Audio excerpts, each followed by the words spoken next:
and gentlemen, the story you are about to hear is true. The names have been changed to protect the innocent. Dragnet.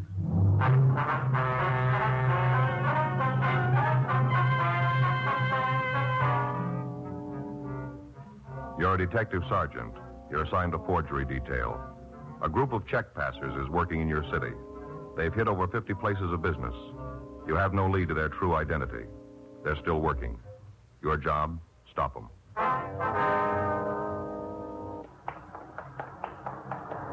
It was Wednesday, July 11th. It was warm in Los Angeles. We were working the day watch out of forgery detail. My partner's Frank Smith. The boss is Chief of Detectives Thad Brown. My name's Friday.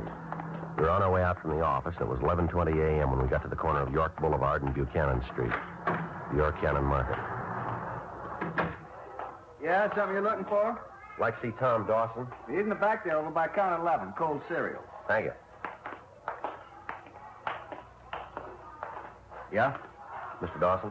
Yeah? Police officers would like to talk to you. Oh, about the check, huh? That's right.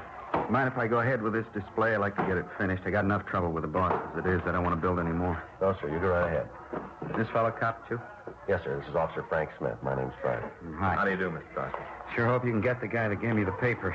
The way it stands now, I'm going to have to make it up out of my salary. I don't make that much. I haven't told my wife yet. She's going to scream like an eagle when she finds out. We got a real strict budget. Sure going to louse it up. Do you have the check? Yeah. I got it right here. Came back from the bank this morning. Boss gave it to me. Here you go. Thank you. Same as the others? Looks like it, yeah. Here. Thanks. How's that look to you? Sir? The display, it'll look all right? Oh, yes, sir. It's fine. Got this mask finished, and it's all done. What can you tell us about the man who gave you the check? What do you want to know? Well, what kind of identification did he use? Well, I had just about the whole thing. Driver's license, social security card, gasoline credit card, the works. Mm-hmm. This pencil notation on the back of the check, is this his license number? Let me take a look. Here. Yeah, that's it. I figured sure it'd be good. Nice-looking fella. Sure never going for a paper hanger. Can you give us a description of him? Yeah, sure can. I got a good look at it.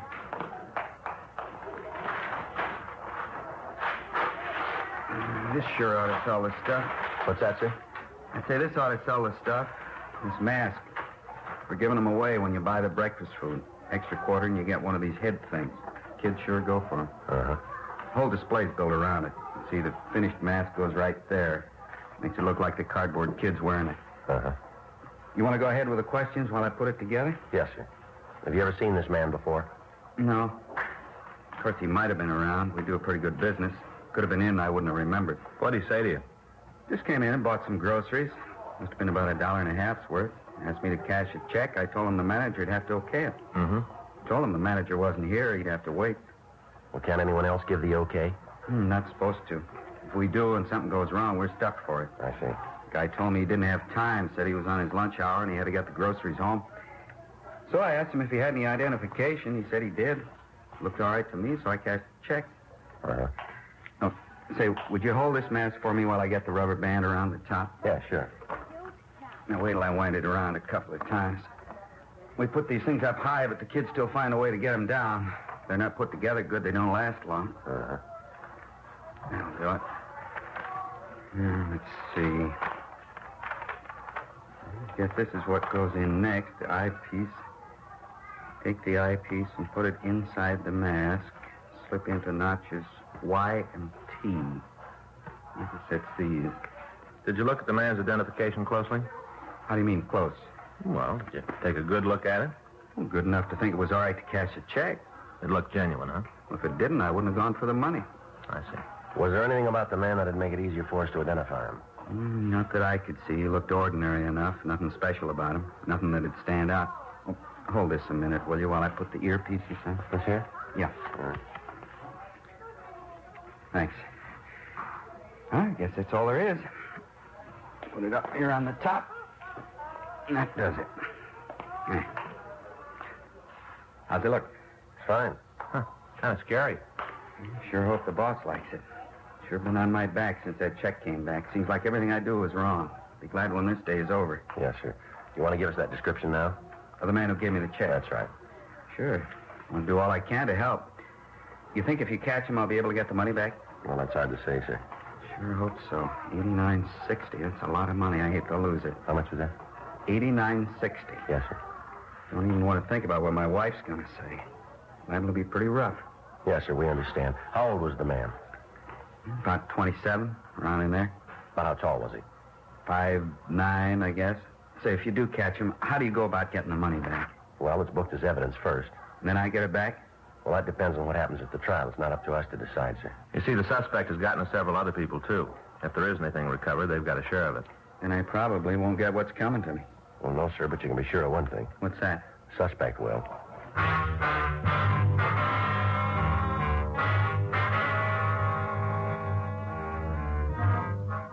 11:46 a.m. We got the complete description of the suspect, and we made arrangements for the victim to come down to the city hall and go through the mud books. The information on the driver's license was checked through R&I in the Department of Motor Vehicles, and we found it to be false. The first bad check had come to our attention on February 16th, 5 months previously. Between then and the present forgery, the gang had taken approximately $60,000 from businessmen in the Southland area. All attempts had been made to stop them. The checks cashed were all issued for the same amount, $91.10. The checks were drawn on real companies, but on banks where no account existed. Examination of the forgeries by the crime lab and by handwriting showed that the checks themselves were not genuine. The signatures on each of them varied. The typewriter used to fill in the payee and the date was different in each instance, as was the check protector used. M.O. bulletins carrying pictures of the checks and lists of the companies that they were drawn on were gotten out to all supermarkets and check cashing agencies in the city. None of the precautions we took did any good. The gang continued to operate.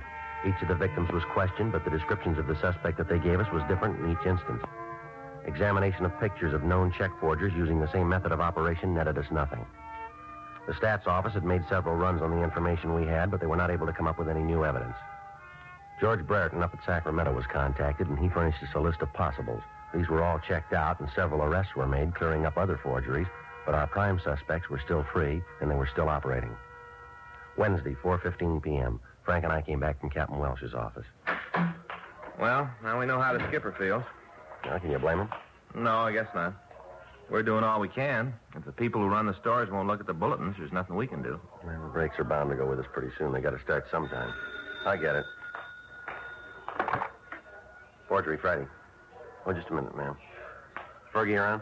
I don't know. I'll take a look and back. Hey, Ferguson? Fergie? No, he's not here. He's not here right now. Can I take a message? Mm-hmm. Yes, ma'am. No, he's not working today. Yes, ma'am. Well, if you give me your number, I'll have him call when he gets in. All right. That's 98? Yes, ma'am. No, it's right in the message book. No, he'll see it. That's right. Yes, ma'am. Mm-hmm. No, he'll look at the book when he comes in. No, the first thing. You bet. Well, you're more than welcome. Yes, ma'am. Bye. Problem? No, she just didn't believe that Fergie'd get the message. Yeah, I know. Sometimes Face has the same thing. Sergeant Friday? Yes, that's... Oh, hi, B. Come on in. Wasn't sure you'd be in. You know my partner, Frank Smith, don't you? Beatrice Dowling? Yeah, we've met. Sure, I haven't seen you in a long time. Sit down, B. Oh, Here. thanks. There you go. Well, what can we do for you? I thought I'd drop in, say hello. It's been a while. Yeah, it has at that. How's it been going? Pretty good. Got myself a job when I got out. Things are working good for me. How long's it been now? Year ago, last January. Well, is there anything we can do for you? No? Might be the other way around. How do you mean? I never got a chance to tell you, Sergeant, how much I appreciated what you did for me, what you said in court. Well, we just told him the truth. Yeah, I know. It would have gone a lot harder with me if you hadn't been on my side. Well, it's nice of you to think of it that way, anyway. It's true. Never got a chance before. Now maybe there's a way I can pay you back. Well, it's not necessary, you know. I know. I want to. All right, what do you got? You know how it is. When you get out of jail, you meet a lot of people in the business. They all got a deal for you, something to put you back on your feet. Yeah, I know. Same thing happened with me. I stayed clear of it, though. Never went near them. Well? I'm not going to con you. A couple of times, pretty hard, but I'm on the road, and I'm going to stay there. Well, that's good to hear. Yeah, you get rumbles. You know, things come up. Uh-huh. I got one the other day. More than a rumble. How about you, right away? Figured there's a way to pay you back. Well, what is it? Met a guy in a bar, a little place near where I work. Usually after work, I stop in and have a beer while I wait for the traffic to clear up before I go home. Mm-hmm. The other night, a fellow come up and started talking. Nice-looking guy. We got to talking about different things. Nothing big, just things. You know how you do at a bar. Mm-hmm. He asked me what I did for a living, how things were going, like that. And he wanted to know if I'd like to pick up a few extra bucks. Yeah. Said he wanted me to cash a check for him. I told him I didn't have the money. It didn't make any difference how small the check was. I didn't have the loot. Mm-hmm. Then he sprung it. He didn't want me to cash it myself. Said he wanted me to take it to the store and get it cashed. Said he'd give me half what the check was for. Well, why didn't he do it himself? Well, I asked him the same thing. That's when he told me. As soon as I heard it, I figured it might be something for you. Well, He said the check was stolen. Beatrice Dowling had been convicted of forgery 3 years before. She'd been sentenced to the California Institution for Women at Corona, California. Frank and I had a small part in the investigation that resulted in her conviction. During the trial, we testified that her cooperation had aided us in apprehending the rest of the gang and allowing us to clean up the entire operation. Since she'd been paroled, we'd lost track of her, but on those occasions when we talked to a parole officer, we found that she was living up to all of the conditions of her release. Frank and I took her across the street to a restaurant, and we talked further to her. Pass the sugar, will you, Sergeant? Yeah, Yarby. You don't use it? No, thanks. How about you, Mr. Smith? No, thanks. I'll take a bite, too. Now, about this guy, what did you tell him? Oh, I said I'd think over the deal and let him know. Did you get a chance to see the checks? A couple. Took him out of a wallet in his coat. I didn't get a good look at him, though. Uh-huh. How about the man himself, Bee? Did you ever see him before? Well, I don't think so. You know why I picked you? I've been trying to figure that one myself. The only thing I can think of is that the bartender there knows I fell once. He might have given the word. Has he got any record that you know of? The bartender? Yeah. I don't think so. He likes to talk big, but I don't think he's ever done big time. Mm-hmm. You set up anything about meeting the man with the check? Not definite. I told him I'd think it over. Asked him if I decided to do it, would the offer still be open? Yeah. He said it would. Said to look him up. At the same bar? Yeah, said I could get in touch with him there. Any special time? I didn't name one. I want you to know I wasn't even figuring to go through with it, not for a minute. When he told me the checks were stolen, I thought right away about you. Thought you might want the information. I never figured to get mixed up in it. Well, we'll buy it. What are you going to do about it? Try to find out where the checks came from. While you were talking to this guy, did he use a name at all? No, not right out. While we were sitting there, another fellow come in and talked to him. I heard the other guy call him Cecil. Now, how about this other man? Did you know him? No. Never saw him around the bar? No, I never did. Well, look, B, there's something I don't understand. If you stop at this bar all the time, how come you haven't seen the Cecil before? Looks like he's a regular customer of the place. You don't believe me, do you? I'm just trying to get it straight. I that's told all. you before, I only go in there about 5:30. I'm only in the place maybe 15 minutes, then I leave. There's a lot of time when people are coming in and out that I'm not there. I see. Listen, I'm trying to give you guys something for free. You don't want it? Don't worry. You're not going to hurt my feelings. No, it's not that, B. Frank and I have been on a thing for the last 4 months here. It's been giving us a lot of trouble. Yeah. Well, that's it. Think it's worth anything? We're going to check it out. Did this Cecil give you any idea where he got the checks? They said they were stolen payroll checks, all made out and ready for endorsement. Well, if they're made out, what about identification? Well, he said he had that. All I'd need to put the checks through. Did he show you any of it? No, just said that he had it all ready. All right, B. What if you come back to the office and check through the books for us? See if you can spot this Cecil. Oh, sure. I'd be glad to help out. I'll get a bill. We can leave. I don't want to bring this up, Sergeant. Yeah, what's that? I hope you'll understand. I'm not trying to get out of line. Well, go ahead, B. Well, they know me in this bar. This fellow Cecil knows me. What'd happen if I went ahead of the deal? You mean make the connection for us? Yeah, line him up. Find out how the gap's working. Then you move in and make the pinch. Well, we can't ask you to do that. It's not your idea. I just figured it might be easier all around. You and Mr. Smith will be right there. As soon as I get the information, then it's up to you. Well, I'll have to check that with the skipper. We'll find out what he thinks of the idea. Might be pretty dangerous. I thought of that, too. Only one thing bothers me. What's that? Someplace along the line, I'm going to have to tell this joker that I don't go for the deal. He's going to find out I'm working with you. Hmm. When he does, be there.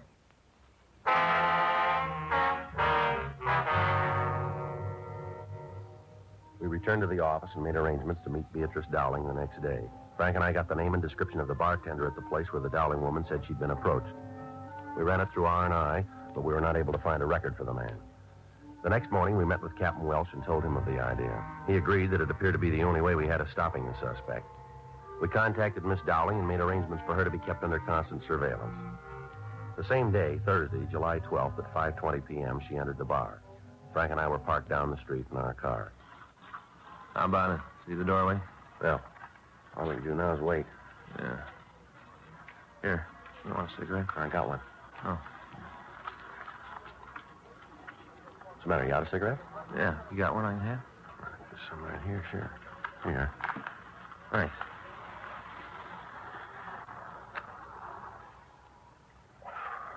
Oh, I'll sure be glad to get home. Well, Yeah. Fay and me had a big argument last night. Is that right? What's the matter now? Oh, I came home. I guess about 7:30, around in there. Mm-hmm. Right after dinner, I got ready for bed. That's when I saw it. I should have known right from the start. Shouldn't know what. Well, Fay fixed Swedish meatballs for dinner. Again, huh? Right then, I should have known. That's what had happened. You know, she always figures he'll soften me up so I won't mind. Well, what'd she buy this time? A new bedroom set. King-size bed, Joe. Mattress, springs, a couple of those new rubber pillows, you know, those bouncy spongy Yeah, I ones. know. I took one look at him, and naturally, the roof went off. You mean she bought the whole thing, huh? She refurnished the whole room. Cost a lot of money, didn't it? That's what I thought. I was pretty sore about it, too, and we had a few words. I guess it was pretty bad. Yeah. Time I got calmed down, she was asleep. Then I saw the bill. Mm-hmm. Couldn't believe it. You wouldn't either, Joe. It Yeah. wasn't big at all. All right. Yeah. I sure slept good. Think I could make it, Joe. What's that? You know how I'm always talking about sleeping for a week? Yeah. Well, the way I slept last night, I think I could make it. You know something I'd sure like to try? Now, you're going to have to wait to dry. Take a look down there. Huh? The bar. Beatrice coming out. Oh, yeah. A couple of guys with her. They're acting kind of funny, aren't they? Yeah. Way they're shoving her around? There's only one reason for that. Yeah? They found out about us.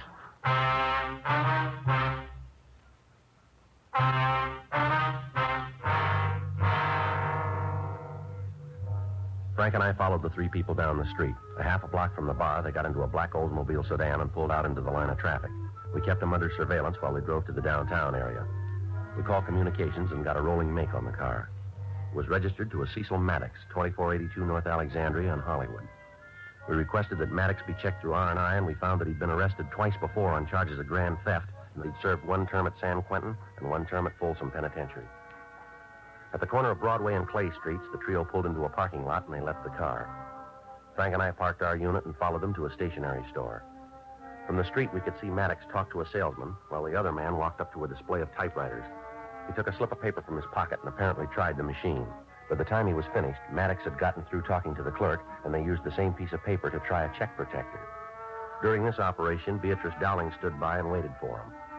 Finally, the three of them left the store and walked 2 blocks east to a large market. There, we saw Maddox hand the Dowling woman an envelope.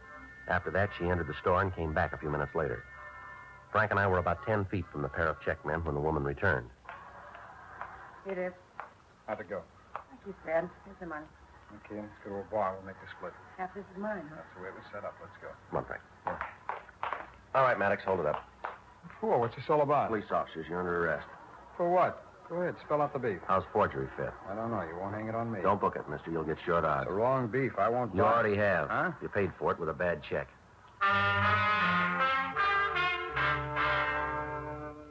The 2 suspects were taken to the city hall. The second man was identified as Raymond Johnstone. We checked him through records and identification, and we found that he'd had a long felony record. He'd served sentences in both San Quentin and Folsom, and from the record we found that he was in Folsom at the time Maddox was serving his term. We talked to Johnston for an hour, but he refused to admit any complicity in the forgeries. 9:15 p.m., Officers Ferguson and Regan went out to the address we'd gotten for Maddox, and Frank and I talked to the suspect in the interrogation room. All right, come on, Maddox, empty your pockets.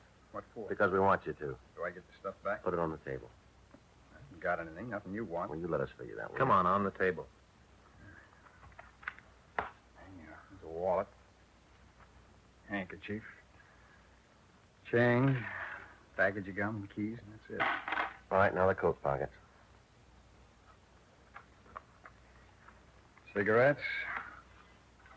Lighter. Some more change and parking stuff. Inside pockets, too. There's nothing there you'd be interested in. Inside pockets. A couple of letters, that's all. All right, let's take a look. Your true name, Cecil James Maddox? Yeah. Who's this stuff belong to? I don't know anything about it. Driver's license, social security card, oil company credit card. These don't belong to you, do they? Take a good look, cop. You see my name on them? We found them in your pockets. Cleaner must have left Oh, them come off it, Maddox. We got you nailed and you know it. there. You gotta show me. All right, these other envelopes here. Same thing on all of them. Now, where'd you get them? I told you, I got a sloppy cleaner. Frank, you want to check, see if Fergie's back? Yeah, sure.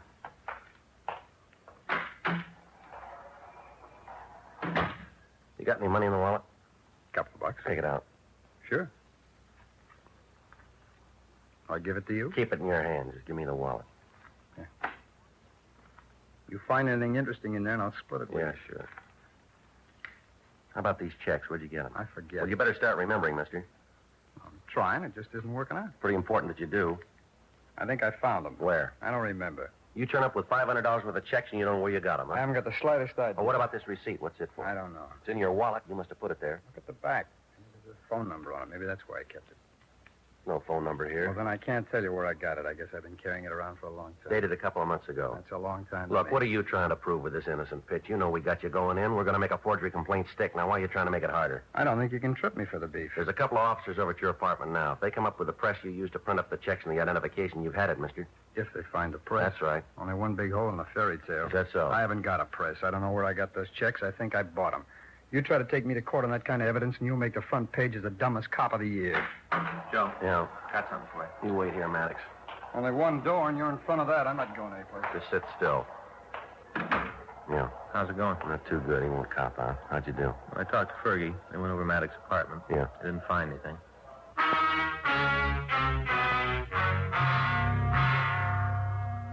We went back into the interrogation room and we talked to the suspect. He'd admit nothing. We talked to Raymond Johnstone, but he refused to cooperate with us. A thorough search was made of their car, but we failed to turn up anything new.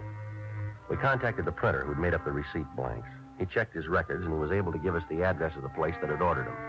Officers Ferguson, Regan, Frank, and I drove out to the place. It was a cheap hotel located on East 7th. We checked with the desk clerk and showed him the receipt. He told us that two men answering the descriptions of the suspects had rented a room 2 months previously. He went on to say that there was a third man with a pair and that he was in the room at the time. We asked about luggage, and the clerk said that the trio had moved in several large trunks. We got the room number, and while Ferguson and Regan covered the rear of the building, Frank and I went up to the room. Down this way. All right. Yeah.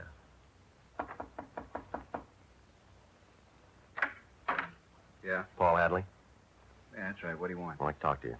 I'm kind of busy right now. What's it about? Police officers. Get out of here. All right, Come come on. Come on. You got no call to bust in here. I'm not doing anything wrong. Then why'd you try to keep us out? I just don't like cops running all over the place. Where's that door go? Bedroom, but there ain't nothing in there that concerns you. I'll take a look. You stay out of there. What's this all about anyway? What are you cops trying to build? How about it, Frank? Take a look. Come on, Hadley, over here. Press and everything, huh? I do a little printing for the neighborhood people. There's nothing that concern you. You do work for the Department of Motor Vehicles, too? What? These driver's license blanks, what are they for? Who tipped you? What? Who told you about the plant? Who told Does you? that make any difference? You bet it does. All the difference in the world. I don't know what they told you, but I'm not going to take the beef alone. I'm not going to take it alone. That's so? Yeah. You go back and tell Cecil and Ray that they're going with me. I'm not going to carry this by myself. You tell them that, will you? Sure. Phony deal anyway. I sit here with the press, all the checks. Anything goes wrong, I'm the one that stands for it. They're out with the money. One-sided, that's what it is. They get the kicks, I get the work. One-sided. No, not this time. Huh? You're all going to come out even.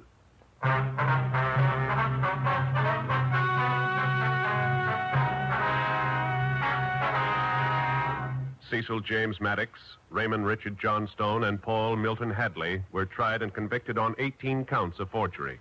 They received sentence as prescribed by law. Forgery is punishable by imprisonment in the county jail for not more than 1 year, or by imprisonment for not more than 14 years in the state penitentiary. You have just heard Dragnet, the authentic story of your police force in action, and starring Jack Webb, a presentation of the United States Armed Forces Radio Service.